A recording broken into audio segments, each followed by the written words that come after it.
And welcome everybody. मैं Piyush Patel profit format की ओर से आप सबका स्वागत करता हूं। दोस्तों, लास्ट वीक हमने ट्रेंड जानना सीखा, करंट ट्रेंड। दोस्तों, बहुत सी बार होता क्या है, बहुत सी कंपनियां अच्छी होने के बावजूद, बिजनेस मतलब उनका अच्छा बढ़ रहा होता है कई समय से, कंपनी क्वालिटी होती है, राइट, तो मतलब हर प्रकार से अच्छी है, पर फिर भी कुछ कारणों से नियर टर्म, रिसेंट या आप उसे करंट बोलो, करंट ट्रेंड में धीमी गति आ जाती है। सेल्स उनका कम बढ़ता है, कुछ भी कारण हो सकता है, डिमांड में कमी या प्रॉफिट उनके कम बढ़ते होते हैं। सेल्स और प्रॉफिट में गिरावट के कारण या कम ग्रोथ के कारण आपके स्टॉक करेक्शन में आते हैं और हो सकता है 1 साल 2 साल 3 साल तक एक करेक्शन मोड चलता जाए, जो समय पे शेयर चलेंगे नहीं। पर हमें पता कैसे चले कि ये करेक्शन कहां तक चलेगा, कब कंपनी वापस से दौड़ेगी, कब मैं पहले से जान लूं कि अब ये कंपनी चलने वाली है। वो दोस्तों हमें पता चलता है करंट ट्रेंड से। करंट ट्रेंड हमें बताती है दोस्तों कि अब धीमी गति हुई है, यहां पे थोड़ा करेक्शन होना चाहिए, और यही करंट ट्रेंड हमें बता देती है कि अब यहां पे गति आने वाली है, वापस से आपके स्टॉक्स का यूटर्न आया हुआ है और शेयर चलने चाहिए। इसीलिए दोस्तों करंट ट्रेंड जानना अत्यंत जरूरी है। आपको हर एक कंपनी में जहां पे आप निवेश करते हो, आपने निवेश किया हुआ है मतलब लॉन्ग टर्म के लिए कंपनी अच्छी ही होगी, ये मैं मान के चलता हूं। तो अच्छी वेल्थ क्रिएटर कंपनी या भी बहुत बार करेक्शन मोड में आने वाली है, क्योंकि उनके सेल्स और प्रॉफिट म्यूटेड होने वाले हैं। तो हमें पता रहना चाहिए कि अभी हम कौन से ट्रेंड से गुजर रहे हैं, क्या ट्रेंड धीमा है कि ट्रेंड अभी भी तेजी वाला है, राइट दोस्तों। तो ये जानने के लिए हमने लास्ट वीक कुछ करंट ट्रेंड पे एक्सरसाइज। कई बार दोस्तों ऐसा भी होता है, बहुत लोग खाली रिजल्ट मतलब लॉन्ग टर्म बॉन्ग टर्म कुछ पता नहीं है, उनको ये नहीं पता है कौन से सेक्टर चलेंगे, कौन सी कंपनी अच्छी है, बस वो क्या है ना, टीवी पे देख लिया, ये कंपनी के नतीजे अच्छे आए, उन्होंने बाय कर लिया। मतलब उनको लगता है अचानक कोई कंपनी के रिजल्ट अच्छे आए तो मेरे को बाय कर लेना चाहिए, अब ये दौड़ने वाला है। ऐसे में ही लोग दोस्तों फंसते हैं। हमें जानना चाहिए कि ये जो नतीजे आ रहे हैं, ये अभी अच्छे आए कि इनका ट्रेंड ही अच्छा है। अगर कंटिन्यू 2-3 साल से नतीजे अच्छे हैं और अभी भी अच्छे आए हैं, तो इसका मतलब ये नहीं है कि आपको यहां से बढ़िया रैली मिलने वाली, राइट। हमें ये जानना है कि कौन सी कंपनी में नतीजे अच्छे आए हैं, अब वो कंपनी लॉन्ग टर्म के लिए अच्छी है कि नहीं।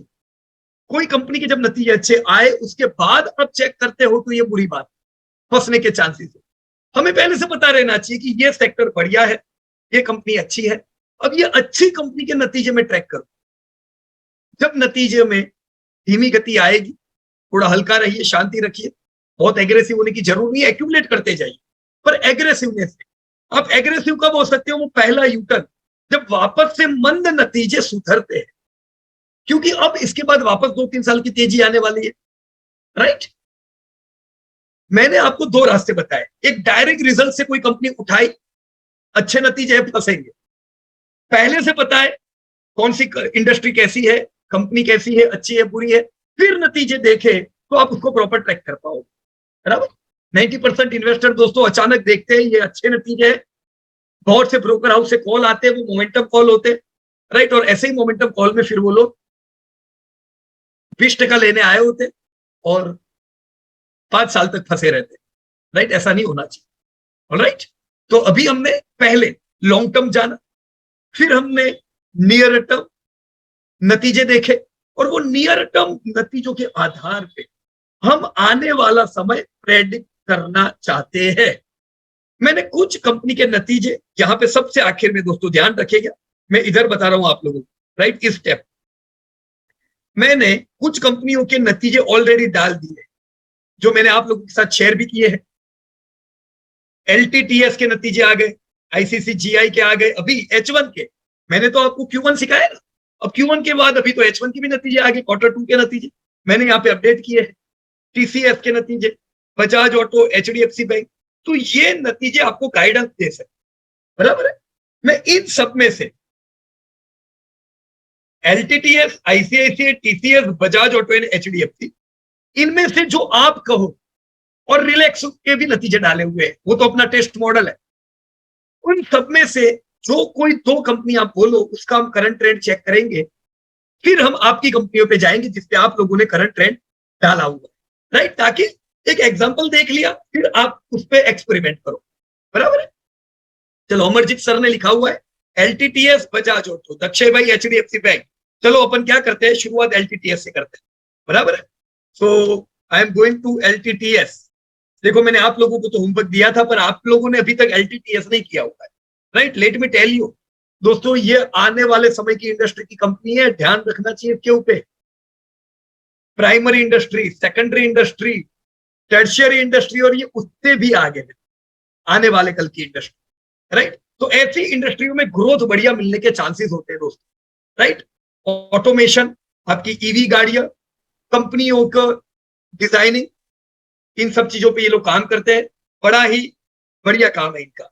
मैंने जो डेटा इनका यहाँ पे फिट किया हुआ है, let me share with you. किधर गया LTTS, okay, at the last year. चलो मैं आ गया एलटीटीएस के नतीजों पे। मैं आपको बता दूं दोस्तों, जब आईपीओ इनके आया था, since IPO we were extremely bullish on this companies considering this data. देखिए आईपीओ तो इधर आया है ना, पर ये डेटा तो हमारे सामने थे पहले से कि चलो ग्रोथ कर रही है कंपनी, सेल्स अच्छे बढ़ रहे हैं, प्रॉफिटेबिलिटी इनकी बढ़िया थी, मार्जिन इनके अच्छे थे दोस्तों, टैप फ्री कंपनी थी, इनके पीछे एलएनटी का एक अच्छा खासा बैकग्राउंड था, राइट। अच्छा ग्रुप है तो और बढ़िया बढ़ सकते। इन चीजों के आधार पे हमने 2017 में सोचा चलो इसको बाय करते हैं, आने वाले समय में धंधे बढ़ सकते। 3,000 करोड़ का उस समय टर्नओवर था। टर्नओवर बढ़ते बढ़ते दोस्तों पिछले साल 6,500 करोड़ पहुंचा। तो लास्ट 7 ईयर में दोस्तों 14% का सेल्स ग्रोथ इस कंपनी का है, 14%। दोस्तों 14% अच्छा ग्रोथ है कि बुरा ग्रोथ है कि एवरेज? Good growth. देखो इमर्जिंग इंडस्ट्री से मैं 20% उम्मीद करूंगा, 14% मुझे इमर्जिंग में पसंद नहीं आएगा। लेकिन ये लोग का जो बिजनेस है ये ट्रांसपोर्टेशन से भी जुड़ा हुआ है, और हमें पता है 2017 से पूरे ऑटो में मंदी चल रही है, उसकी इफेक्ट कंपनी पे आई हुई है। फिर भी हमें 14% का एक अच्छा ग्रोथ मिला। जो ग्रोथ था वो प्रॉफिट में भी कन्वर्ट हुआ, 17% का प्रॉफिट ग्रोथ, राइट। मार्जिन इनके अच्छे 13% जितने मेंटेन रहे।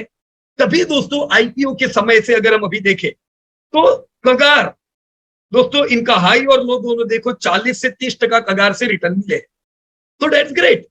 भले धंधा 14% से बढ़ा पर हमारे पैसे कितने परसेंटेज से बढ़े ईयरली दोस्तों?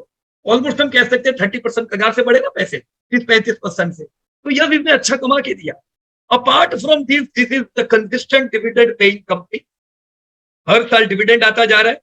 अब मैं ऐसी कंपनी से उम्मीद क्या कर सकता हूं दोस्तों? लॉन्ग टर्म ये कंपनी तगड़ा ग्रोथ कर सकती है आने वाले समय में, प्रॉफिटेबिलिटी मुझे कंसिस्टेंट मिल सकती है आने वाले समय में, राइट। कंसिस्टेंट गुड ग्रुप, देखो ग्रुप एलएनटी, ये एलएनटी दोस्तों ऐसी कंपनी है जिसने भारत देश आजाद हुआ तब से लेके अभी तक कंसिस्टेंट डिविडेंड दिया है, पुरानी कंपनी है दोस्तों, राइट। कंसिस्टेंट डिविडेंड दिया है, इसने कभी भी लॉस नहीं किया। कितने ही अच्छे समय आए, कितना ही बुरा टाइम अपना 1991 में अपने देश का आया था, this company made consistent profit. ऐसा एक ग्रुप है, उम्मीद करेंगे दोस्तों ऐसे ग्रुप के बच्चे भी बढ़िया रहे, राइट। तो यस एवरीथिंग वाज फाइन। अब ये डेटा के आधार पे हमने लॉन्ग टर्म प्रेडिक्ट तो किया कि चलो मैं उम्मीद करता हूं मुझे आने वाले समय में 15% कगार से पैसा मिले। तो मेरी यहाँ पे उम्मीद क्या है? 15% से पैसे बढ़ेंगे ये मैं उम्मीद कर रहा हूं। धंधे, अब धंधे बढ़ेंगे तो प्रॉफिट तो बढ़ नहीं है, डेब्ट फ्री कंपनी है, मार्जिन है, तो क्यों नहीं बढ़ेंगे प्रॉफिट, राइट। अब इसका नियर टर्म हम देखते हैं कि अभी कोई ट्रबल तो नहीं चल रहा है, क्योंकि दोस्तों इनका ज्यादातर धंधा किधर से आता है? बाहर से। देखो मैंने यहाँ पे वो डेटा भी डाला हुआ है, ये मैंने लेटेस्ट रिजल्ट ऐड किए, राइट। और यहाँ पे मैंने एक डेटा डाला है कौन से सेक्टर से कंपनी का टर्नओवर आता है, राइट।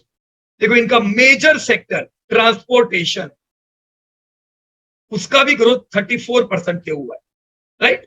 प्लांट इंजीनियरिंग भी 30% से बढ़ रहा है, तो ये दोनों इनके अच्छे सेक्टर है, राइट। इनको ज्यादातर टर्नओवर यूएस यूरोप से आता है, तो इंटरनेशनल टर्नओवर है। अब इसकी वजह से अभी तो इंटरनेशनल हाल थोड़े पूरे चल रहे हैं ना, तो इस क्या है इसकी वजह से दोस्तों? जस्ट अ मिनट, मैं ये थोड़ा बड़ा कर देता हूं। या ग्लोबल हाल अच्छे नहीं है तो बिजनेस पे इफेक्ट पड़ सकती है, ऐसा अनुमान, राइट। अब हुआ क्या? चलो अभी ध्यान रखना सब लोग दोस्तों, करंट ट्रेंड पे जा रहे हैं।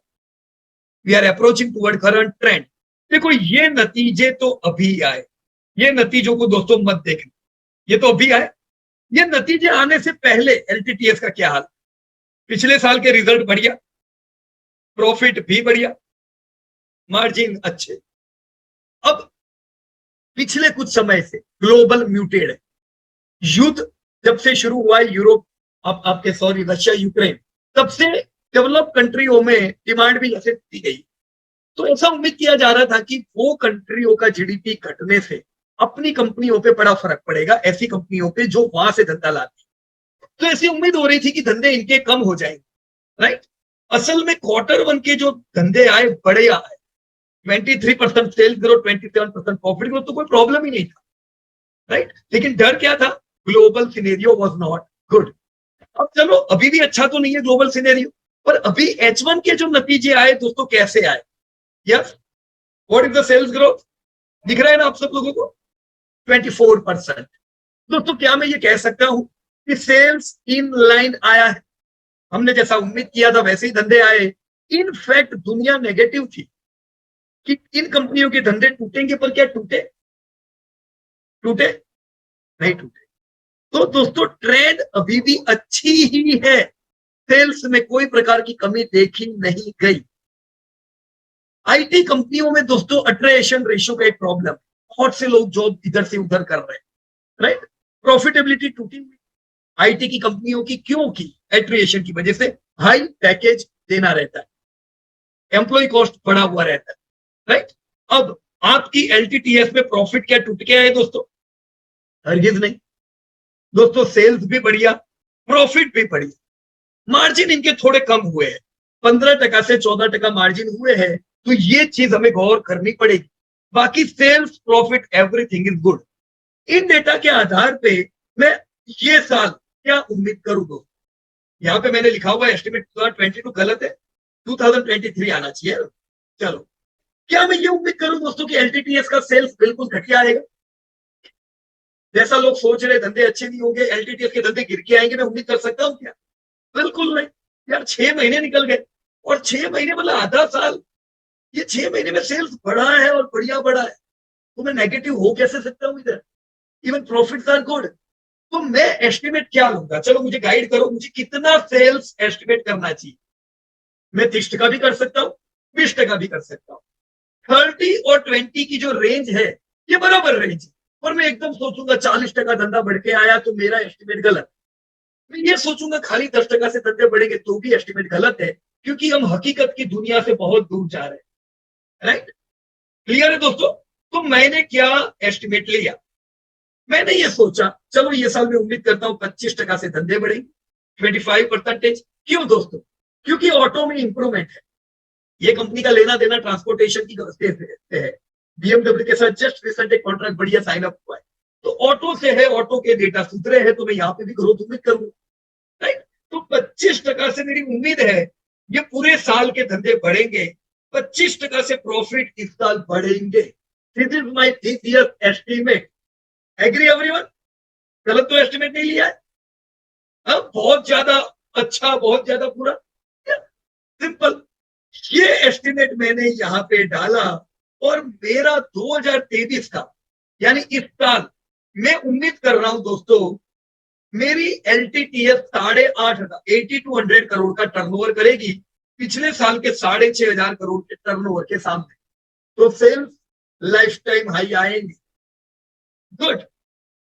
प्रॉफिट 1,200 करोड़ की मेरे को उम्मीद है, पिछले साल 950 करोड़ के प्रॉफिट थे, यानी प्रॉफिट भी लाइफ टाइम हाई आएंगे।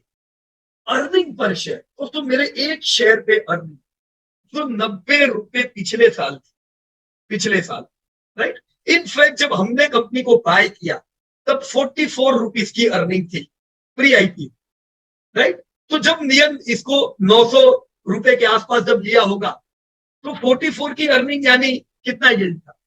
अभी यही 900 वाला शेयर में मुझे पिछले साल पर हेड पर शेयर 90 रुपए कमा के दिया, तो मुझे 10% देने लगा तो ये एवरी ईयर, लास्ट ईयर से मेरी यील्ड 10% हो गई दोस्तों। मुझे और कहां से मिल रहा है ये यील्ड 10%, एफडी मेरे को 6% देती है, ये मेरे को 10% दे रही है, और ये भी ये बढ़ते जाएंगे, मेरी यील्ड बढ़ती जाएगी। This year what will happen, हमने लेट मी चेक, ये साल तो मेरी अर्निंग 100 रुपया चली जाएगी, तो I am estimating 100 rupees earning this year.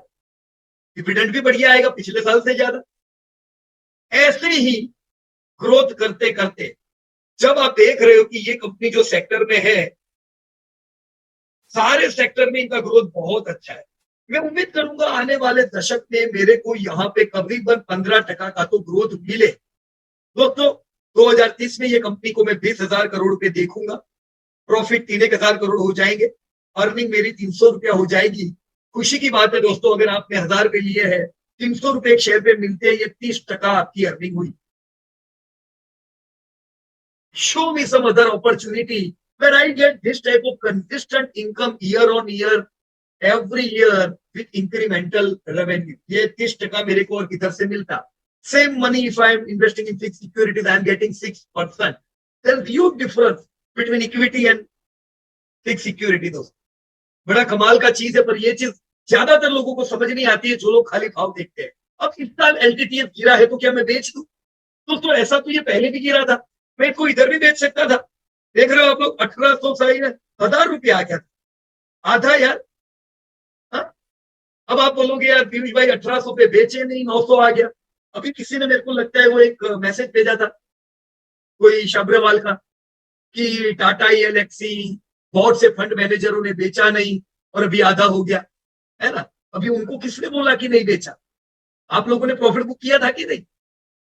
Right. अब उनको क्या लेना देना फंड मैनेजर ने बेचा कि नहीं बेचा, ऐसे तो बेच बेच के सारा माल खाली कर दिया होता। तो एक शॉर्ट टर्म थिंकिंग वाले व्यक्ति के पीछे दौड़ना नहीं है। यहाँ पे भी हम एलटीटीएफ बेच चुके हो, ये आधा हो गया था। इनफैक्ट 2 साल तक मैंने 1800 का भाव ही नहीं दिखा, तो मैं डिप्रेस नहीं हुआ होगा, अरे यार अपन ने 1800 पे बेचा नहीं, एक साल निकल गया, अपना भाव ही नहीं आ रहा। दोस्तों ये सब चीजें नहीं देखने की बाजार में, ये देखेंगे तो पैसा नहीं कमाएंगे। दोस्तों ऐसे ही मोड़ से गुजरते गुजरते आपका यही 6,000 वाला शेयर, मुझे उम्मीद है हम इसे 2030 आते आते इसका फेयर वैल्यू ही 6,000 होगा, तो करीबन 10,000 तो भाव होगा कि नहीं इसका? Well right, this is the way you should track your company, right. मैं यहाँ पे एक और चीज आपको बताता हूं, जैसे यहाँ पे मैंने ट्रेल पी डाला हुआ है, पी किधर गया? पी कैसे किया ये पी?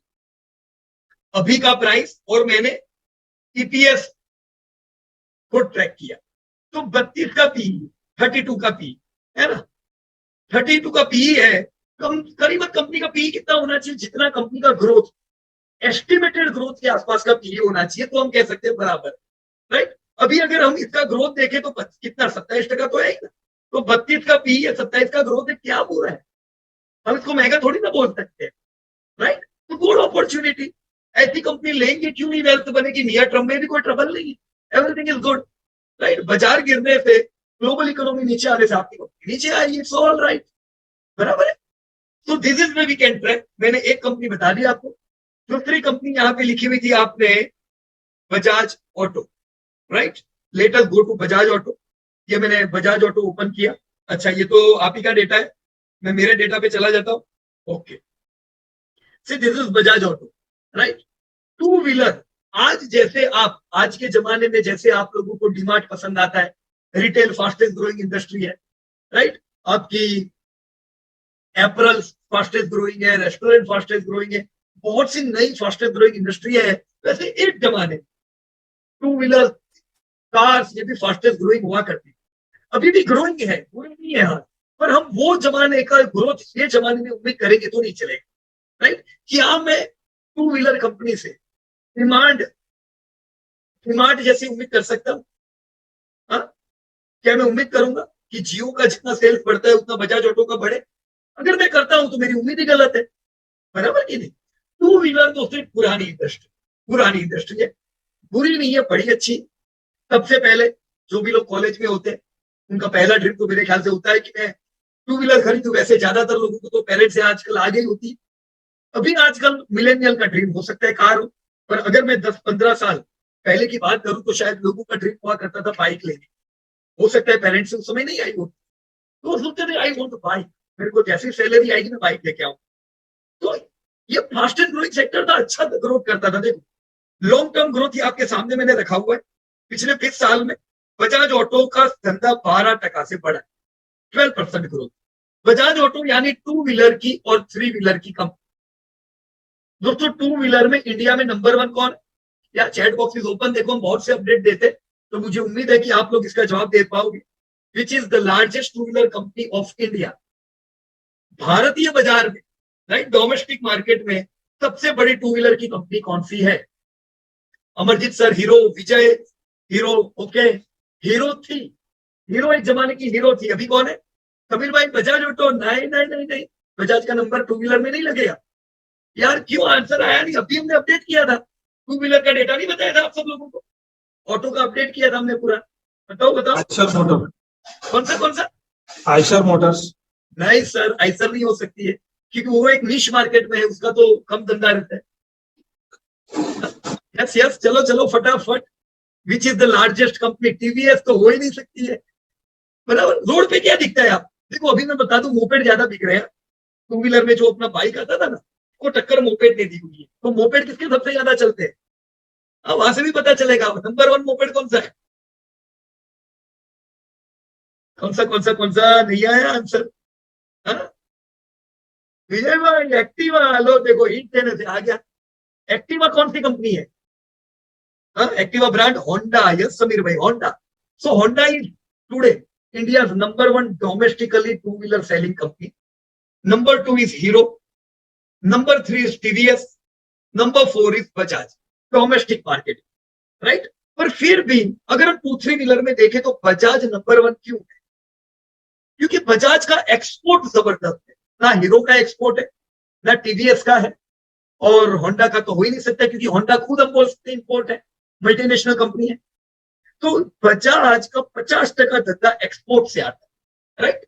दूसरा, थ्री व्हीलर का राजा है बजाज। तो थ्री व्हीलर में पूरे भारत में करीबन 35 से 40% का मार्केट खाली बजाज का है। तो ये सब मिला के Bajaj auto is number 1 in two three wheeler industry, in export, ना थ्री व्हीलर ना सब गिन के, बराबर है। अब देखो बजाज को मार किधर पड़ी? इन्होंने नहीं लॉन्च किया था मोपेड। ये क्या बोलते थे? We are only bike company. अब ये डायलॉग तो मार दिया, पर ये अच्छा डायलॉग नहीं था, क्योंकि लोगों को क्या चाहिए था? मोपेड। तो मोपेड से बजाज मार्केट कवर किया, और दूसरी जो कंपनियां थी मोपेड वाली को आगे, राइट, जिन्होंने अच्छे मोपेड बनाए। बजाज ऑटो लीडर है ओवरऑल टू थ्री व्हीलर में, दोनों को मिलाओ तो। दोस्तों इन लोगों का टर्नओवर आप देख सकते हो, बढ़िया कंसिस्टेंटली बढ़ रहा है, 2022 में भी बढ़ा। अब ये जो ग्रोथ आप देख रहे हो, असल में टू थ्री व्हीलर का 2017 से ग्रोथ बंद है इन रियल सेंस। वॉल्यूम भी अगर हम देखें, वॉल्यूम मानते हो ना कितनी बाइक थी, तो वॉल्यूम भी डिक्रीज हुए हैं, बड़े नहीं है। 2022 पिछले साल भी, 2019 से भी कम वॉल्यूम थे। तो वॉल्यूम नहीं बढ़े तो भी इनका सेल्स कैसे लाइफ टाइम हाई आ गया? कैसे बोलो? लास्ट ईयर तो लाइफ टाइम हाई सेल्स लगाया, ऐसा कैसे हो सकता है? तुम्हारे नंबर ऑफ बाइक तो कम दिखे, but still your sales is मोर।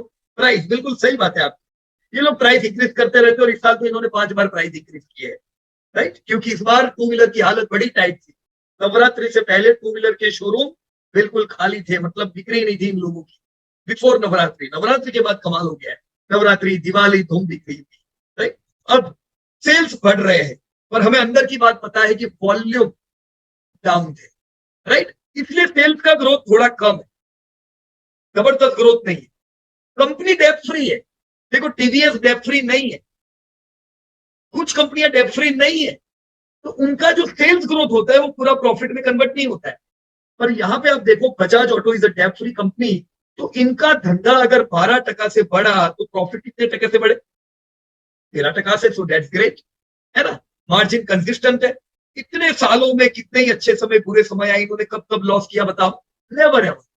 तभी जबरदस्त वेल्थ क्रिएट करके दी ये कंपनी ने, राइट। ये कंपनी कंसिस्टेंट डिविडेंड देती है, 50% जितना डिविडेंड में बांट देती है, तो लोगों को भी अच्छे डिविडेंड भी मिल जाते हैं।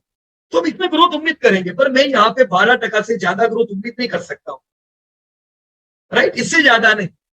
अब टू व्हीलर क्यों बिकेंगे? इलेक्ट्रॉनिक ईवी के कारण। पर ईवी में भी कंपनियों का माल बिकना चाहिए, फिर दूसरी ईवी बिकेगी तो इनको फायदा नहीं होगा। तो ईवी के मार्केट से हम 15% ग्रोथ देखेंगे, और अभी देखना है ईवी सबसे ज्यादा कौन बेचता है, राइट? अभी शुरुआत है। तो यहाँ पे हमने एक कंजर्वेटिव ग्रोथ की उम्मीद की 12% की आने वाले समय। अब दोस्तों, कंपनी का जो सेल्स है वो अभी तक थोड़ा मंदा था। देखो क्वार्टर वन में कितना ग्रोथ था, 8%। प्रॉफिट कैसे देंगे क्वार्टर वन में दोस्तों, दिख रहे हैं आपको? डाउन थे। तो हमको क्वार्टर वन में ही अंदाज था कि ये होगी सोने जैसी कंपनी, एकदम बढ़िया कंपनी। पर करंट ट्रेंड क्या है? अरे जीडीपी अपना ज्यादा बढ़ रहा है, राइट? अभी तक अगर हम क्वार्टर वन में देखें तो उस समय तो जीडीपी 15% से बढ़ा था, तो जीडीपी से आधा इसका ग्रोथ है कि नहीं? तो करंट ट्रेंड क्या कहता है? धंधा मंदा है। दूसरा, इन्फ्लेशन हाई है, तो इनको मैन्युफैक्चरिंग कॉस्ट भी बढ़ गई होगी। हुआ क्या, सेल्स खाली 8% से बढ़े और प्रॉफिट में इनको मार पड़ी थी दोस्तों। 1% से इनके प्रॉफिट टूटे थे, ऑलराइट? इनके मार्जिन 19 से 15% आ गए। तो मतलब ये क्या है? करंट ट्रेंड बिगड़ा हुआ था इनका अब तक का। और मैं बता दूं, 2019 से लेके अब तक वॉल्यूम इनके ठीक ठीक आ रहे थे। अब H1 के जो नतीजे आए, हम क्या थे दोस्तों? नेगेटिव थे। अरे यार बिल्कुल अच्छा नहीं है, जाने दो यार, मजा नहीं आएगी। पर H1 के जो नतीजे हैं, सबसे पहले डिमांड देखो। डिमांड कैसी है दोस्तों H1 की? Yes please, your chat box is open. हमने कितना उम्मीद किया होगा यार? 5-8% आएगा। 5% से 10% के बीच में है ना, ये फिगर के आजू बाजू कुछ होगा। 5 to 8% के आसपास सेल्स आएगा। आया कितना? 10%। हम इसे क्या कहेंगे? इन लाइन, मतलब सोचा ऐसा सेल्स आया, मोर देन एक्सपेक्टेड आया, कि लेस देन एक्सपेक्टेड आया? यस प्लीज, क्या Amarjeet sir? More than expected. हमेशा नतीजों को ऐसे देख, are your is your demand in line, more than expected, और it is less than expected? अगर आपने उम्मीद किया उससे अच्छे नतीजे आए तो भले ओवरऑल पूरे हैं, पर उम्मीद से अच्छे हैं तो आपको बाउंस मिल सकता है, राइट? बराबर कि नहीं?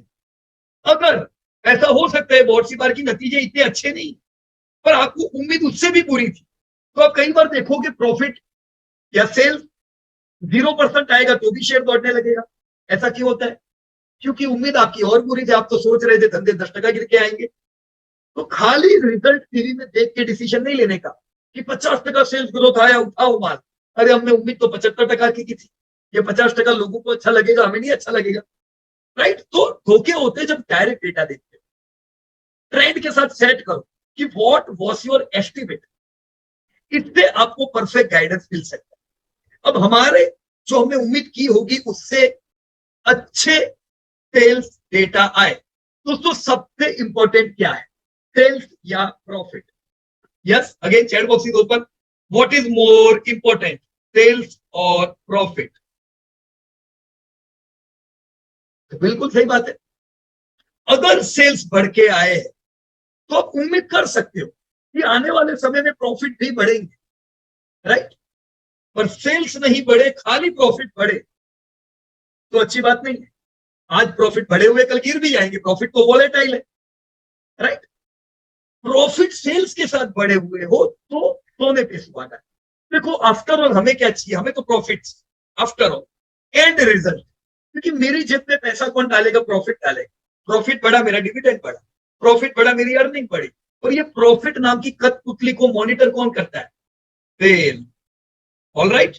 तो सेल्स इंपॉर्टेंट है, ये प्रॉफिट को चलाएंगे या तोड़ेंगे। बजाज ऑटो के केस में सेल्स अच्छे आए उम्मीद से ज्यादा, प्रॉफिट दोस्तों टूट के आए। देख रहे हो आप लोग? अब ये टूटना तय है, इन्फ्लेशन हावी, राइट? इन्होंने दाम बढ़ाए तो भी प्रॉफिट टूटे, बराबर है? तो कितने हद तक कॉस्ट बढ़े होंगे, राइट? इस केस में हम देखें तो आपके सेल्स अच्छे हैं पर प्रॉफिट टूटे हुए। चलो मुझे बताओ मेरे को क्या उम्मीद करनी? 13% का सेल्स ग्रोथ है, मैं ये उम्मीद करूं 0% इस साल धंधा बढ़ेगा, तो मेरी उम्मीद सही है? क्या मेरे को 0% में बजाज ऑटो में उम्मीद कर सकता हूँ दोस्त? Yes please, should I estimate 0%? How can I, जब करंट ट्रेंड 13% बता रहे हैं? हम अभी 6 महीने खत्म हुए, हम 12 महीने की बात कर रहे हैं। अप्रैल के बाद जो नतीजे आएंगे, जो लोग पढ़ेंगे और डिसीजन लेंगे, वो हमें अभी से पता है कैसे आने वाले हैं। कैसे आने वाले? 0% नहीं आने वाले बजाज के नतीजे, 15% के आसपास आएंगे।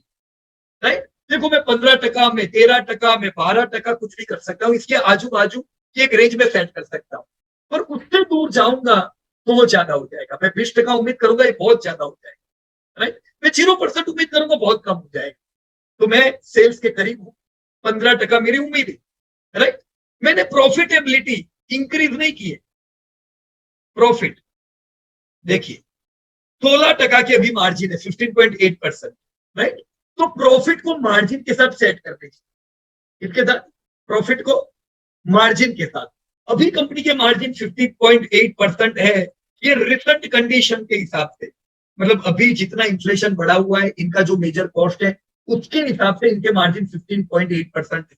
तो लेटेस्ट मार्जिन क्या है बजाज के? 15.8। हम ये उम्मीद करेंगे चलो 15.8% भी मार्जिन रहे तो प्रॉफिट कैसे रहेंगे। तो हमारी उम्मीद क्या है दोस्तों? -1%। मैं पॉजिटिव नहीं हूं, मैं बिल्कुल उम्मीद नहीं करूंगा कि बजाज ऑटो के प्रॉफिट इस साल बढ़ के आने वाले हैं। तो डिमांड अच्छी रहेगी। अगर इन्फ्लेशन कम होता है तो हम प्रॉफिट को सुधरता हुआ देखेंगे। अभी हमारी क्या उम्मीद है? 15% sales growth, -1% profit growth. Right? इन डेटा के आधार पे, इन डेटा के आधार पे ये साल मैं उम्मीद कर रहा हूं 38,000 करोड़ का टर्नओवर अपने बजाज ऑटो का होने वाला है। Year it is right, 38,000 crore का टर्नओवर, 6,000 करोड़ का प्रॉफिट, यानी ये है लाइफ टाइम हाई प्रॉफिट से थोड़ा नीचे, करीबी है। तो इन्फ्लेशन डाउन होता है तो मैं हो सकता है लाइफ टाइम हाई प्रॉफिट भी देखो। राइट? 200 रुपए के आसपास का मेरा ईपीएस है। ये कंपनी 50-60% डिविडेंड देती है। मैंने अभी से मेरा डिविडेंड भी गिन लिया है, 179 का डिविडेंड अपने को इतना लाने का। राइट? 12% जैसी कंजर्वेटिव उम्मीद भी रखूं तो भी मैं उम्मीद करूंगा कि ये 2030 तक मेरी कंपनी 84-85,000 करोड़ का टर्नओवर करेगी। बराबर है दोस्त? This is the way how we can estimate. यहां पे कंपनी का जो पीई है कितना चल रहा है? 18। राइट? अब कंपनी का प्रॉफिट बिल्कुल नहीं है ना, तो पीई कितना होना चाहिए? ग्रोथ जितना, प्रॉफिट ग्रोथ जितना। और सेल्स ग्रोथ है 13%। हम उम्मीद करेंगे आने वाले समय में 13-14% का प्रॉफिट पिकअप आ जाए, सेल्स के करीब आ जाएगा, बिकॉज इट्स गुड कंपनी, डेप्ट कंपनी। राइट? तो ये जो पीई है, हम ये नहीं कह सकते बहुत ज्यादा महंगा है या ये एवरेज है। ये कोई महंगा बेगा नहीं है, ये अपने ग्रोथ के साथ ताल्लुक रखे। बराबर? तो ना, चलो मैंने 2 एग्जांपल दोस्तों आप लोगों के साथ शेयर कर दी। अब मैं आपके डेटा देखूंगा, लेट मी चेक, जिन्होंने भी Q1 के डेटा डाले हो। अमरजीत सर, मैंने क्या किया देखो, बता देता हूं आपको वापस से बजाज ऑटो में। मैं उम्मीद क्या करूंगा? मेरी उम्मीद ये 10% के नजदीक ही होनी चाहिए। बराबर? अब देखो, मैं यहां पे क्या करता हूं, अभी मैंने -1 लिखा हुआ है, यहां देखना। राइट? मैं -1, एक मिनट, 15%, -1 के बदले -10% कर देता हूं। राइट? जितना अभी है, तो ये प्रॉफिट कितना है? 5549। हमेशा जो एस्टिमेट आए उसको मार्जिन से चेक करो, मार्जिन से। 5549 करोड़ का प्रॉफिट, 38,000 करोड़ का सेल्स, यानी कितना मार्जिन हुआ? राइट? देखो मैं यहाँ पे गिनता हूं, कितना हुआ? 14.6। तो ये तो कम मार्जिन है। असल में इनका अभी भी मार्जिन कितना है? 15.8%। तो अभी रिसेंट मार्जिन है, और अभी जो मार्जिन है उससे मार्जिन गिरने वाली नहीं है, क्योंकि आने वाले समय में ईयर एंड तक हम इन्फ्लेशन कम होता हुआ देखेंगे। राइट? तो सीधी बात है, मैं अगर मार्जिन डिक्रीज करूंगा तो काम नहीं बनेगा। तो मैंने यहाँ पे क्या किया, -5 कर, कितना मार्जिन हुआ? 15.4 है, कितना? 15.8। राइट? तो मैं -5, -1, -2 इसके आसपास कुछ भी रख सकता हूं, ये मेरा नजदीक का है। राइट? -1 है तो 16% मार्जिन हुआ, तो मैंने -1 अभी डाला है। 9 मंथ भी इसको और ट्रैक करेंगे अपन। राइट? क्या होगा अगर अच्छे रिजल्ट आएंगे तो उतरेंगे। बराबर? ठीक है, so, थैंक यू। या अब आपके डेटा हम लोग देखते हैं दोस्तों, आप में से जो भी लोगों ने Q1 की भी डेटा अगर डाले हुए हैं, you can write in the chat box. Right? और H1 के डाले हैं तो एकदम बढ़िया बात हो जाएगी, क्योंकि H1 मतलब एकदम लेटेस्ट बात होगी। राइट। तो एफएल, ओके, चलो हम लोग एफएल का डेटा देखेंगे। बोल्ड कर देता हूं मैं एक एफएल। यहां बालकृष्ण इंडस्ट्री, अमर लोखंडे जी ने काम किया है। एनवीडी, आपने बीएल पे काम किया है। हम लोग आप लोगों के डेटा जरा ट्रैक करते हैं। चलो सबसे पहले शुरुआत में एफएल से करता हूं। तो yes, I have opened FL. Sir, sales and profit trend कैसा है? बढ़ रहा है sir, it is good. Good, मतलब ये 50-50% का तो आपका ग्रोथ है ना? तो अभी ये इतना ग्रोथ है तो ये मेरे को 15-20 के पीई पे मिलेगा सर? नहीं सर, उम्मीद ही नहीं करनी चाहिए, क्योंकि पीई का लेना देना किसके साथ है? पहला तो ग्रोथ के साथ, राइट ना? ग्रोथ इतना तगड़ा है, इसका पीई महंगा ही रहने वाला है, राइट। अब चलो ये ग्रोथ तो बढ़िया है, हम मान लेते हैं कि आने वाले समय में भी अच्छे ग्रोथ मिलेंगे, पर अभी क्या हाल चल नियर टर्म? तो चलो ये हम करंट ट्रेंड देख लेते हैं। कहाँ है डेटा करंट ट्रेंड के? ये सर ऊपर, ये वाले सर, हाँ। सेल्स प्रॉफिट, ओके ओके, या सर क्वार्टर 1 का सेल्स। इसमें थोड़ा कंफ्यूजन रहा सर, इसकी कैलकुलेशन नहीं ठीक कर पाया मैं। ओके, इस वजह से फिर आगे नहीं चले, तो यहाँ थोड़ा सा डाउट था। अच्छा बोलो ना। हाँ, डाउट ऐसे सर, इसका जो हमने कॉर्पोरेट अनाउंसमेंट से लिया तो उसके बेसिस पे वर्कआउट किया था सर। हाँ बराबर है सर। अच्छा, पर कहाँ पे आपने सब रिजल्ट के डेटा डाले? ये इसका नहीं। एक काम करता हूँ, हाँ जी, मैं इसके यही शीट में मैं एफएल के Q1 के डेटा एक बार ले लेता हूँ। मेरे पास जो डेटा है उसमें से, ओके राइट। देखने दो मेरे को, क्या मैंने एफएल का डेटा डाला हुआ? ये सब H1 के डेटा है।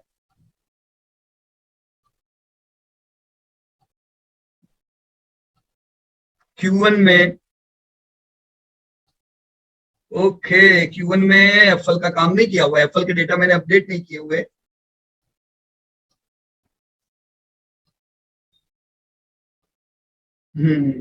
ओके, कोई बात नहीं सर।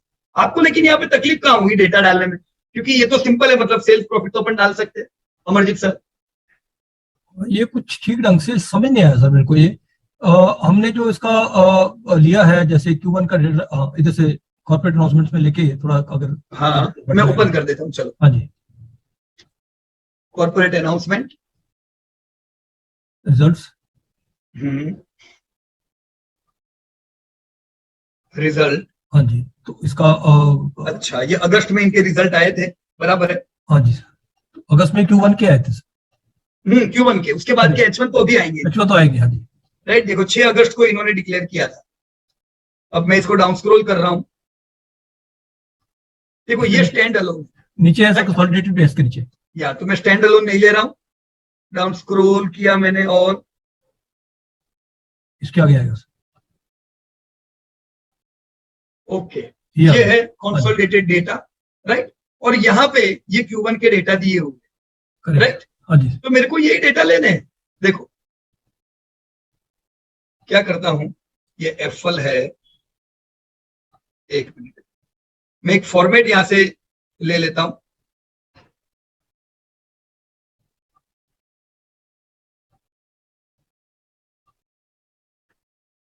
ये पूरा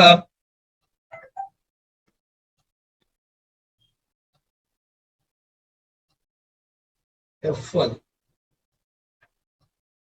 राइट, ये मैंने पूरा फॉर्मेट कॉपी कर दिया। ये H1 नहीं है, ये Q1 है, राइट। अभी सबसे पहला मेरे को सेल्स देखना है, तो सेल्स का डेटा किधर है? ये है revenue from contract with customers, right, मतलब रेवेन्यू फ्रॉम ऑपरेशन, करेक्ट। कैसे नतीजे है? देखो ये पिछले साल के 10,000 करोड़, इस क्वार्टर के डबल हो गया, हाँ डबल हो गया, बिल्कुल करेक्ट है ना। तो पहले तो ये डेटा डाल देने हैं, राइट। तो ये 100% जैसा है ऑलमोस्ट। फिर ये एक्सपेंस के डेटा डाल देने के, तो एक्सपेंस भी बढ़े हैं इनके, राइट। प्रॉफिट के डेटा डाल दो सर, 550 करोड़ और 358 करोड़, हाँ जी, बराबर। और ईपीएस के डेटा डाल दो, तो ये हो गया हमारा काम, यहाँ पे आ जाएगा डेटा, ओके, राइट। तो ये जो आपका 25% है ये गलत है। वही सर, यहीं पे आके मैं अटक गया था, क्योंकि मेरे को समझ नहीं आया, बिकॉज बाकी चीजें 100% से बढ़ रही हैं, तो ये 25% कैसे होगी? हाँ बराबर, देखो मैं अभी डेटा डाल देता हूँ। 347 एक मिलियन में है कि करोड़ में है? मिलियन में सर, मिलियन में, मतलब 340 8 करोड़ का टर्नओवर डिवाइड बाय 153 करोड़, 127% का ग्रोथ है सर। ओके, राइट, तो बढ़िया ग्रोथ है एकदम। अभी प्रॉफिट के अभी डेटा डाल दो, और इससे अभी H1 के रिजल्ट आए नहीं है, ये करीबन मेरे को लगता है ये महीने की 6-7 तारीख के आसपास आएगी। ओके, तो उससे पहले आप अभी से एस्टिमेट करो कि क्वार्टर 1 में 127 था, तो अभी कितना होगा, एडवांस में ट्रैक करो, ताकि जब H1 के डेटा आते हैं आप उसको इंटरप्रेट कर सको कि मैंने जो सोचा था वो बराबर था कि गलत। बराबर है सर? ठीक है सर। इसमें सर एक मेरा जो मेन कंसर्न है अभी इसकी जो आप ये इंट्रिंसिक वैल्यू लेंगे सर 2023 की, ये हाँ, है तो ये बढ़ रही है सर इसकी 5,700 ऊपर सर। ये सर ये फेयर वैल्यू जो है 2023 की 5,797 और रेट इसका चल रहा है 1100 साढ़े 1100 सर, इतना फर्क कैसे हो सकता है? बराबर है, इसलिए क्योंकि आपने इसका फेयर वैल्यू, फेयर पी कितना लिया है? पी ये जो ये एवरेज 236 एवरेज। हाँ जी, देखो ये 236 इसलिए आ रहा है क्योंकि अभी आपके पास जो डेटा है वो वैसे कितने साल का है, खाली 3 साल का है। 3 साल का, करेक्ट, बराबर है। अब ये 3 साल का डेटा में ये हाई पी 400 कैसे है? लेकिन एक मिनट, ये कौन सा डेटा है? मीडियन, ये 3 में से लास्ट 2 साल का जो वो लॉन्ग टर्म में आ गया सर, और एक करंट ईयर में। अच्छा, बराबर, राइट। देखो आपके पास खाली 2-3 साल के डेटा है, तो 236 का पी आपका आ रहा है, तो ये पी आपका सही नहीं। देखो कंपनी का ग्रोथ हम मानते हैं कि चलो 50% जैसा है, तो कंपनी का पी आने वाले 3-4 सालों में कितना सेट हो जाएगा? ग्रोथ जितना, मतलब आप पी कितना उम्मीद करोगे? 50 के करीब, 50 के करीब ही। ये 236 तो भी शुरुआत है, अभी तो पहले 2 साल का ही इनका हाई है, पर ये टिकेगा थोड़ी सर, राइट। इसीलिए हम हमेशा सब कंपनी की लॉन्ग हिस्ट्री लेते हैं, बराबर ना। अब ये कंपनी की हिस्ट्री नहीं है, तो हम कैसे पी जाने कि अंदाजे से कितना पी रहेगा? तो आपको कंपनी का जो ग्रोथ है उसके जितना पी इसका लेते, बराबर सर? ठीक सर, या क्योंकि 200-250 का पी, अगर 50 का पी डालते हैं तो फिर अकॉर्डिंगली वो चेंज हो जाएगी फेयर वैल्यू। हमेशा सर ये रूल रखो आप कि पी कितना होगा कोई भी कंपनी का, जितना ग्रोथ होगा उसके आसपास का पी होगा, बराबर। अब घटिया कंपनी होगी एकदम, मान लो कि डेप बर्डन वाली है, तो उसको ग्रोथ जितना भी पी नहीं मिलेगा, क्योंकि वो प्रॉफिट आने ही नहीं वाला है सेल्स ग्रोथ, राइट। और अगर बहुत अच्छी कंपनी है, डेप फ्री कंपनी है, तो ग्रोथ से ज्यादा पी, पर ज्यादा मतलब ऐसा डबल नहीं होता है, बराबर। ठीक है, ठीक है, थैंक यू सर। ओके, तो अभी मैं कंपनियों पे आ गया, और यहाँ पे let me go to home. Amar Lokhande ji ने बालकृष्ण इंडस्ट्री पे काम किया हुआ है। Let me open this data और देखने दो क्या काम किया है सर ने। बढ़िया, ओके, मैं ये एक कॉलम सर डिलीट कर देता हूं आपके डेटा में से, या ओके।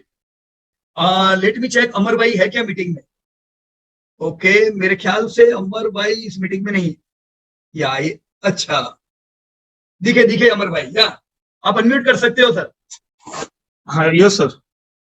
अमर जी बहुत बढ़िया एंड कॉन्ग्रेचुलेशन। देखो आपने बालकृष्ण इंडस्ट्री का डेटा बनाया और उसका करंट ट्रेंड जानने का कोशिश किया।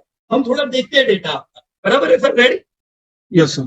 या देखो सबसे पहले सेम थिंग, अपना सेम टर्मिनोलॉजी। सेल्स ग्रोथ बहुत अच्छा है बालकृष्ण का, प्रॉफिटेबिलिटी एकदम बढ़िया, कभी लॉस कभी किया नहीं है इसने, राइट। कंपनी का ग्रोथ अगर हम देखें 20 साल में 20% से सेल्स बढ़े और प्रॉफिट 33% से बढ़े। क्यों? क्योंकि बहुत अच्छी कंपनी है, डेप फ्री कंपनी है ये। 10 साल का ग्रोथ आपका 11%, 5 साल का 17%।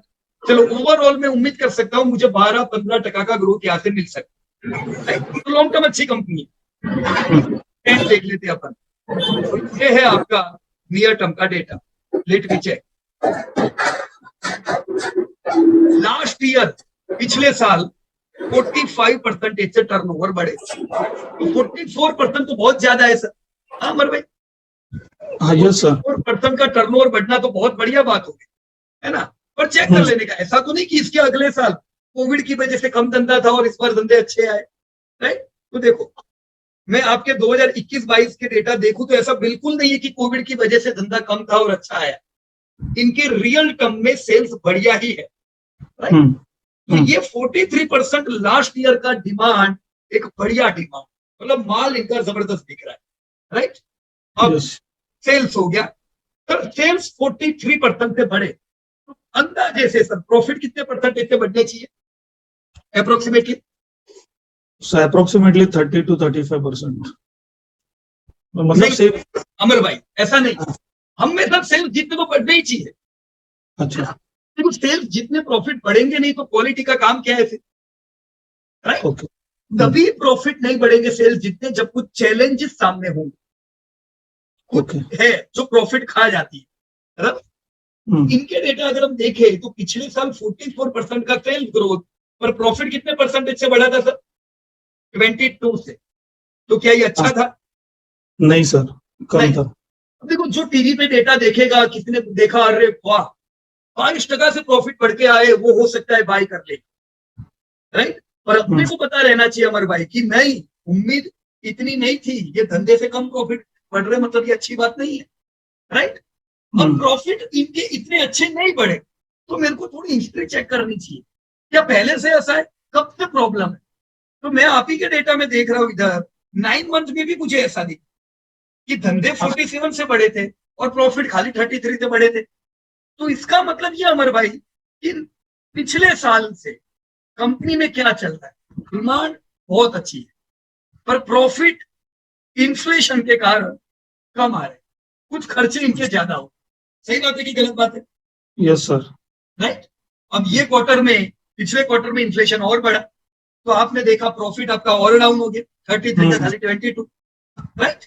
अभी हम क्वार्टर 1 में एंटर हो चुके हैं। क्वार्टर 1 आपका जो सेल्स है क्वार्टर 1 में भी सर 45% का आया, मतलब आप क्या कहोगे डिमांड कैसी है सर? अभी भी सर डिमांड बढ़िया है सर। देखो ये नहीं आनी चाहिए थी क्योंकि इनका भी एक्सपोर्ट ओरिएंटेड धंधा है, डेवलप कंट्री में ये लोग एक्सपोर्ट करते हैं, तो डेवलप कंट्री में तो बुरे हाल है, फिर भी बालकृष्ण को डिमांड बढ़िया मिली, मतलब इनको धंधे में कोई प्रॉब्लम है सर? नहीं, कोई प्रॉब्लम नहीं, एब्सोल्युटली बढ़िया सेल्स इनका बढ़ता जा रहा है। और एक जो प्रॉब्लम आपको पिछले साल से हैरान कर रहा है, प्रॉफिट टूटते जा रहे हैं। क्वार्टर 1 में भी क्या हुआ सर? प्रॉफिट आपके सर कम हो गए सर, कम हो गए, -7, हम्म, राइट। तो कंटिन्यू ट्रेंड नेगेटिव होती जा रही है, किस चीज की सर? प्रॉफिट, बराबर है। यस। अब ये आपके लिए नई बात नहीं होनी चाहिए थी, अरे बाप रे ये तो -7 हो गया। ये नई बात इसलिए नहीं होनी चाहिए थी क्योंकि आपको इनका ट्रेंड पता है कि हर क्वार्टर में प्रॉफिट गिर रहे, इस बार भी गिर के ही आने वाले थे, तो हमें झटका नहीं लगना चाहिए इस साल के प्रॉफिट देख के, राइट। और एक चीज के लिए प्रिपेयर रहना चाहिए कि धंधा अच्छा है पर प्रॉफिट क्वार्टर ऑन क्वार्टर इनके गिरते जा रहे हैं, राइट। यस। अब इन डेटा के आधार पे मैं ये साल क्या उम्मीद करूं अमर भाई? क्या मैं ये उम्मीद कर सकता हूं कि धंधे बिल्कुल नहीं बढ़ेंगे इस साल? सेल्स सर धंधे तो बढ़ेंगे लेकिन प्रॉफिट बढ़ना चाहिए अभी। मतलब प्रॉफिट अभी तक उसमें, क्योंकि हाई इन्फ्लेशन की वजह से प्रॉफिट कमजोर होते जा रहा है। तो अभी अगर इन्फ्लेशन जैसे क्वार्टर 4 में बोला है अमर भाई, आरबीआई ने ये बोला कि क्वार्टर 4 इन्फ्लेशन में अगर, थोड़ा हल्का होगा। हाँ इन्फ्लेशन अगर कम होगा तो फिर प्रॉफिट थोड़ा मतलब बढ़ के आएंगे। भाई बिल्कुल सही। तो दोनों चीज को अगर हम ध्यान में रखें, पहली चीज सेल्स, हमने तो पहले क्या एस्टिमेट लेने का, सेल्स की प्रॉफिट, सेल्स, पहले सेल्स एस्टिमेट लेने का। तो सेल्स 40-45 की इनकी कंटिन्यू ट्रेंड चलती जा रही है, तो मैं थोड़ा कंजर्वेटिव होता हूँ, राइट। मैं कहता हूँ हमेशा थोड़ा कम उम्मीद करो, ज्यादा आएगा तो हमें खुशी है, हमारे पास शेयर है, पर उम्मीद से कम नहीं आना चाहिए, बराबर। तो मैं ये सोचता हूँ चलो कुछ भी हो गया, 35% का भी सेल्स ग्रोथ आता है, खुश हम लोग। कितना सर सेल्स ग्रोथ? मैंने आपके एस्टिमेट में लिख दिया 35%, ओके। अब धंधा हमने अनुमान लगा दिया, चलो 35% का सेल्स ग्रोथ। प्रॉफिट क्या मैं ये उम्मीद करूं कि प्रॉफिट भी मेरे 35% से बढ़ेंगे इस साल? सर मतलब होना तो चाहिए लेकिन इतना पॉसिबल नहीं है क्योंकि नहीं, पर प्रॉफिट तो आप होना चाहिए क्यों बोलते हो अमर भाई? हाँ, ऐसा पॉजिटिव नहीं रहने का, देखो मेरे पास तो ये कंपनी 10 साल से है, राइट। और हकीकत ले लेने की, हकीकत क्या है? प्रॉफिट टूट रहे हैं, राइट। ओके। तो पॉजिटिव आदमी वो नहीं है जो हर चीज को पॉजिटिविटी ले, राइट। डेटा में जो डेटा कहता है उसके साथ रहने में पॉजिटिविटी है, राइट। डेटा ये कहता है कि इनके प्रॉफिट टूट रहे तो आपको तैयारी रखनी पड़ेगी, पानी आने से पहले बांधनी पड़ेगी पाल, बराबर। है ना कहावत। हम फिर अचानक जगेंगे यार ये तो आधा हो गया ना, मेरे साथ ऐसा क्यों हुआ, तो गड़बड़ है। बराबर। हम अभी से प्रिपेयर है। लोगों को एनुअल रिजल्ट आने के बाद पता चलेगा कि बालकृष्ण के प्रॉफिट टूट गया है। हमें अभी से पता है कि बालकृष्ण के प्रॉफिट इस साल अच्छे नहीं आने। हम लाइफ टाइम हाई की उम्मीद बिल्कुल नहीं कर सकते। Clear sir? यस। तो कितना मैं यहाँ पे प्रॉफिट डालू बोलो? -7 है। मैं क्या उम्मीद करूं? आपको लगता है सुधरेगा? तो सुधरेगा सोचते हो तो -5 होना चाहिए, राइट? और इनकी ट्रेंड कंटिन्यू बिगड़ती जा रही है। बिगड़ेगा सोचो तो -10 होना चाहिए। कितना रखे बोलो? आप बोलो उतना रख लेते सर। -5 -10 क्या बोलते हैं? -5। -5। चलो -5 मैंने रख दिया, राइट? रख दिया तो बात नहीं बनी। अभी इसको ट्रैक करना है मार्जिन से। इनके करंट मार्जिन कितने हैं? 11.7। तो मैं अभी भी ये उम्मीद रखूं इनके मार्जिन ये सब 11.7 के आसपास रहेंगे, राइट? चलो अभी मैं आप ही के डेटा में जाता हूं। शॉर्ट टर्म में आपने 44% का ग्रोथ डाला हूं, मैं उसको मिठा के 35 कर देता हूं, थोड़ा कंजर्वेटिव में होगी। बराबर है सर? यस। प्रॉफिट में ग्रोथ सर आपने 22% का डाला हो इस साल का। क्या डालना चाहिए बोलो? -5। हाँ, -5%, राइट सर? ईपीएस भी -5, क्योंकि जितना सेल्स होता है उतना ईपीएस होता है। ऑलराइट? और मैंने मार्जिन सेट किए 11.7। चलो अभी चेक करते हैं अपने 2023 का आपका एस्टिमेट क्या कहता है। एवरीबॉडी, मैं सबको रिक्वेस्ट करूंगा ध्यान दो इधर, सब लोग इधर फोकस करना, नहीं तो ये समझ में नहीं आएगा तो करंट ट्रेंड नहीं पता चलेगी। ये बहुत इंपॉर्टेंट है। यही वो चीज है जो आपको जंप देगी पोर्टफोलियो को, राइट? और टूटने से भी बचाएगी। चलो लोखंडे जी के डेटा के हिसाब से 35% का सेल्स ग्रोथ। बालकृष्ण को ये साल 11,000 करोड़ के टर्नओवर पे ले जाए। तो हम ये कह सकते हैं कि बालकृष्ण इस साल एक लैंडमार्क फिगर 10,000 करोड़ के सेल्स को पार कर देगी। अच्छी बात है एवरीवन। एक और कंपनी इंडिया की 10,000 करोड़ के पार होने वाली है। ये भारत के लिए भी बड़ी खुशी की बात है। प्रॉफिट ट्रैक करते चलो, control C control V. -5% margin के हिसाब से, सॉरी -5% प्रॉफिट के हिसाब से मेरे प्रॉफिट 1340 करोड़ का आने वाला है। ये मेरा अनुमान है। पर अब आप 1340 करोड़ के प्रॉफिट को मार्जिन से भी चेक करो। मैं यहां पे मार्जिन से चेक कर लेता हूं। अगर मैं प्रॉफिट 1300 करोड़ करता हूं, मतलब मेरे मार्जिन 12% के हुए, तो ये 11.7 से करीब हुए। बहुत दूर नहीं है आपके मार्जिन। अगर आपके मार्जिन 15-20% होते तो बराबर नहीं है, पर 11.7 अभी है। थोड़े सुधरे तो 12% हो जाएंगे। तो आपका एस्टिमेट अमर भाई बिल्कुल सही है, राइट? हम ये उम्मीद करेंगे इस साल Balkrishna life time high sales लगाएगा 11,000 करोड़ का। प्रॉफिट इनके लाइफ टाइम हाई नहीं लगेंगे और इसीलिए ईपीएस भी लाइफ टाइम हाई नहीं लगेंगे। अब फेयर वैल्यू कितना आएगा? Is equal to EPS multiply by fair P. 754 का हुआ आपका फेयर वैल्यू ये साल, 750 रुपया। अभी क्या भाव चल रहा है सर बालकृष्ण का? सर 1900 अब चल रहा। हाँ, तो मतलब फेयर वैल्यू से महंगा है कि नहीं है? हाँ। अब ये तो टूटा हुआ है।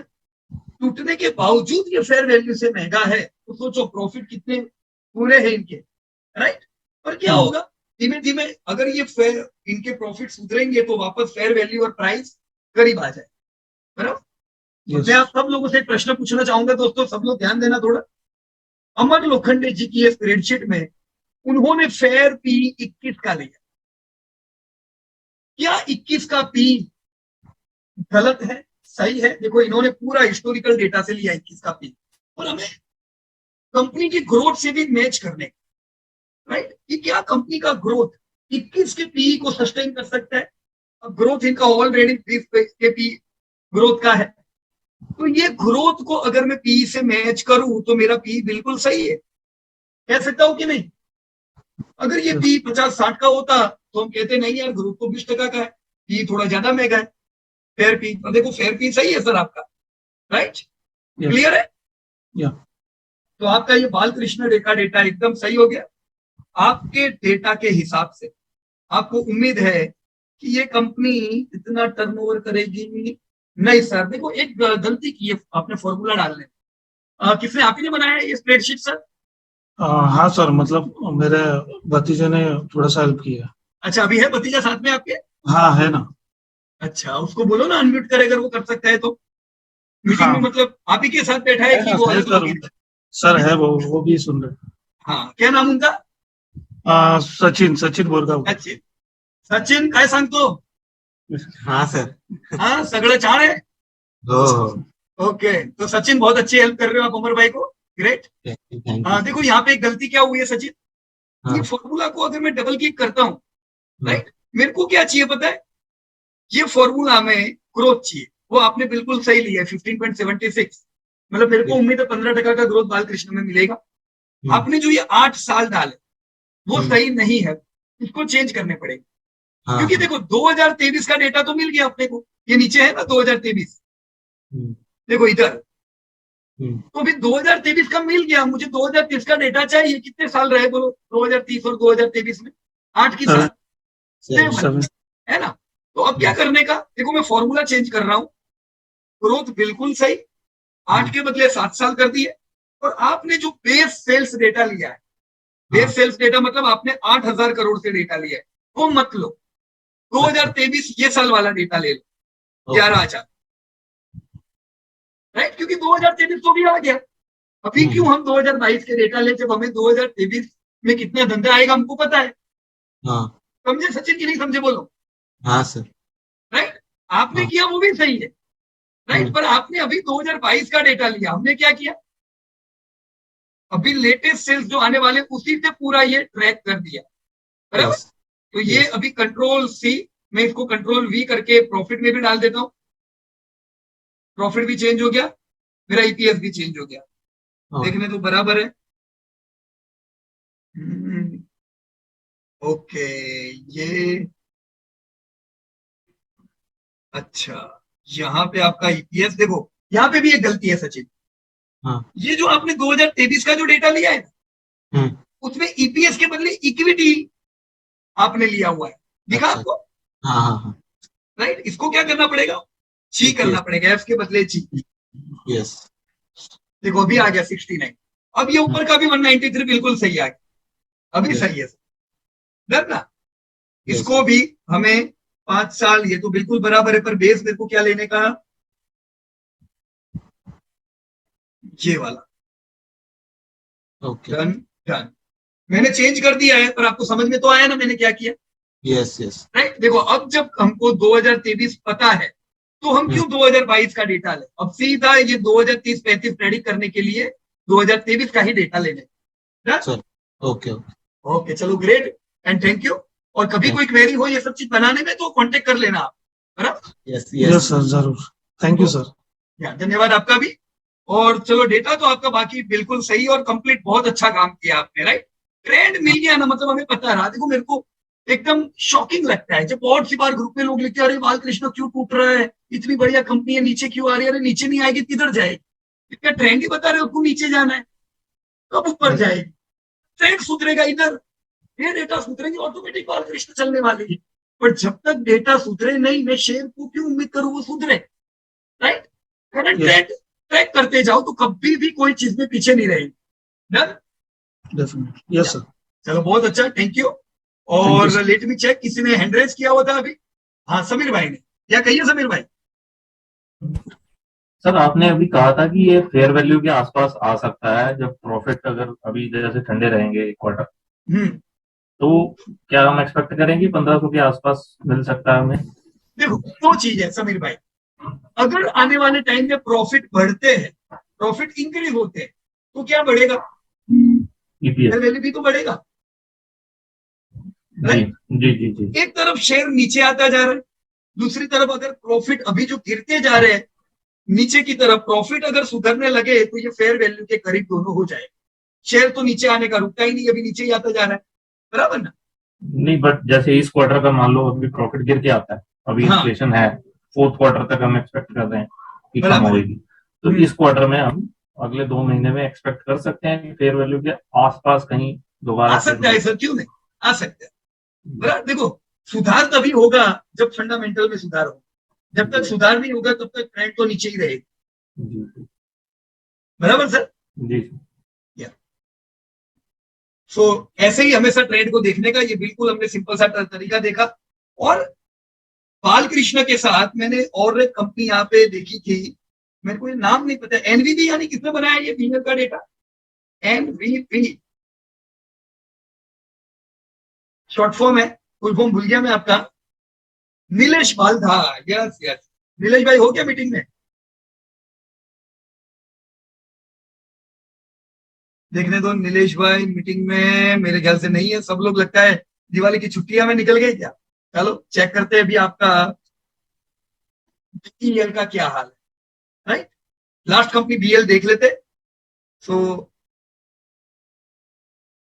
ओपन हो जाने दो स्प्रेडशीट को। This is BEL of Nilesh भाई। चलो बढ़िया बढ़िया, नीलेश भाई ने डेटा डाला है यहाँ पे। अब ये डेटा के आधार पे देखो नीलेश भाई ने क्या किया, फाइनेंशियल ईयर 22 के जो सेल्स डेटा थे उसके बाद सीधा H1 आ गया। तो यहाँ पे Q1 के डेटा पहले आएंगे, बराबर ना। तो Q1 जरूरी है, तभी ट्रेंड बनता है। आपने H1 किया, बिल्कुल सही किया, फिर आपने 9 मंथ किया, ये सही है। यहाँ फाइनेंशियल ईयर, फिर आएगा Q1 H1 में, और Q1 के बाद आएगा H1, बराबर। तो अभी क्या करना नीलेश भाई, यहाँ पे Q1 के डेटा डाल देना, क्योंकि बीएल के नतीजे मेरे ख्याल से जस्ट अभी शायद आ गए हैं या आने वाले हैं। भारत इलेक्ट्रॉनिक चेक करने दो मेरे को। ऐसे देखो रोज नए नए अनाउंसमेंट आ रहे हैं। अभी एक प्लेन बनाने की कंपनी बड़ौदा में आ रही है, उनके भी बीएल को ऑर्डर मिलेंगे। तो सब डिफेंस की कंपनी के लिए तो बहुत अच्छा हो रहा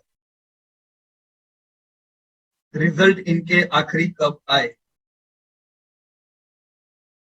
अच्छा देखो 27 तारीख को ही नतीजे आ गए, राइट। तो अभी आपको क्या करना पड़ेगा नीलेश भाई, Q1 के और Q1 के बाद H1, फिर आप एस्टिमेट करना, राइट। तो मेरी आप सब लोगों से क्या विनती है कि देखो दूसरे भी कुछ कंपनियों के नतीजे मैं भी देता जाऊं, मैं जो रिजल्ट आपके साथ शेयर करता हूं उसको भी ट्रैक करो और आपका डेटा दे कि कहां पे क्या हो रहा है। जरूरी नहीं है मैं करूं ऐसा करे, मैंने एस्टिमेट लिया हुआ है, आपका एस्टिमेट थोड़ा अलग हो सकता है, पर आपका एस्टिमेट, मेरा एस्टिमेट, बड़े निवेशकों का एस्टिमेट, सब लेटेस्ट डेटा के करीब हो। कोई एस्टिमेट बहुत हैपाजार्ड नहीं हो सकता है कि नहीं मेरे को अच्छा लगता है तो ये अच्छा ही होगा, ऐसा नहीं। जो ट्रेंड जारी है वैसा अनुमान करो, राइट। तो मैं ये हफ्ते और 3 कंपनी के नतीजे पेश करूंगा, वो नतीजे आपको अपने डेटा में काम लगेंगे। उसके साथ दोस्तों अभी एक बड़ा इंपॉर्टेंट चीज चेक करना पड़ेगा। यहाँ अब तक आप लोगों ने करंट ट्रेंड जान लिया, लॉन्ग टर्म जान लिया था। अब लॉन्ग टर्म ग्रोथ और करंट ट्रेंड दोनों को मिला के अब आपका लॉन्ग टर्म एस्टिमेट बिल्कुल सही हो जाएगा। पर एक बड़ा चैलेंज हम सबके सामने है, हमें दोस्तों जानना है कि क्या प्रॉब्लम मेरी कंपनी में अभी चल रहे हैं। अभी हमने देखा कि बालकृष्ण के प्रॉफिट टूट रहे हैं, तो आपको पता रहना चाहिए कि मेरे को एडवांस में कैसे पता चले कि अब बालकृष्ण के प्रॉफिट टूटेंगे, या मेरे को एडवांस में कैसे पता चले कि अब बालकृष्ण के प्रॉफिट सुधरेंगे। ये भी तो है सही। तो ये जानने के लिए बेस पता होना चाहिए कि बालकृष्ण का प्रॉफिट खाने वाला मेन कंटेंट क्या है, वो कौन सी चीज है जो बालकृष्ण के प्रॉफिट तोड़ती है, भारत इलेक्ट्रॉनिक के प्रॉफिट तोड़ती है, वोल्टास के प्रॉफिट तोड़ती है। मतलब हर अपनी कंपनी की डूबती नस हमें पता रहनी चाहिए। वो बढ़ेगा तो प्रॉफिट टूटेंगे। तो कभी भी वो चीज बढ़े जो उनका प्रॉब्लम है, तो रिजल्ट का वेट नहीं करने का, एडवांस में पता चल जाएगा प्रॉफिट टूटेगा, राइट। ये दोस्तों हम नेक्स्ट वीक सीखेंगे। तो नेक्स्ट वीक भी बड़ा चैलेंजिंग टॉपिक है दोस्तों, मेजर कॉस्ट जानना कि कौन सी कंपनी का सबसे बड़ा खर्चा क्या है, राइट।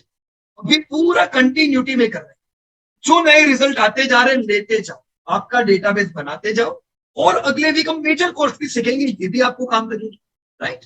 तो कल ही के दिन दोस्तों हम लोग आपका ये पूरा डेटा अपडेट कर देंगे मेजर कॉस्ट का, मेजर कॉस्ट भी करना और नए रिजल्ट, राइट। तो इसी के साथ दोस्तों आज का सेशन हम यहाँ पे खत्म करना चाहेंगे। और कोई भी क्वेरी हो इसके रिलेटेड आप हैंड रेज कर सकते हो या कमेंट बॉक्स में लिख सकते हो। ओके, मैंने कुछ आपके कमेंट तो यहाँ पे पढ़े हुए, राइट, क्या बाकी नई लर्निंग कल से आपकी दूसरी शुरू हो जाएगी, right friends. So thank you very much and जय हिंद टू एवरी। धन्यवाद दोस्तों।